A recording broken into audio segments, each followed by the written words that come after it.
terraced landscapes are very well suited to withstand the climate change.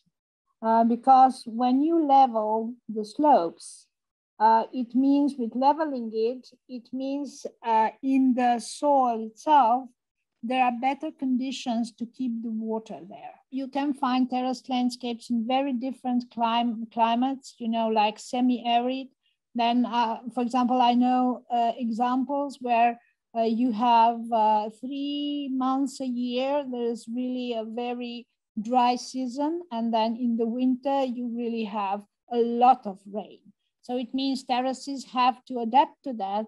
It means they have, for example, have an inclination of terrace platform outside, so the water rain can flow downwards. But then for the winter, they have to build channels in the back of the terrace platform so the water can be channeled away. So in general, you know, terraces were built before there was the climate change, but they are very, very well adapted to that. What I admire with honey rice terraces is that people observed what happens around them and in their environments. And they tried to understand it, and they tried to channel it in the way that they didn't interfere with the natural laws, but they only turned that in their favor.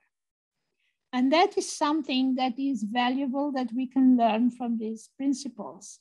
And again, not only honey terraces, I see at other sites, other places, how people have constructed the villages on which part of the hill. And today, when you go with the modern technology and you check where they have done it, you find out they've done it on the areas which are not endangered by landslides. How did they know without the modern technology? Because they observed very carefully. And that, I think, is a lesson that we don't have to forget. So we have to be very sensitive what happens around us, and we have to understand it. And the third one, it's not good to interfere with that in the way like we are, you know, our technology can do everything.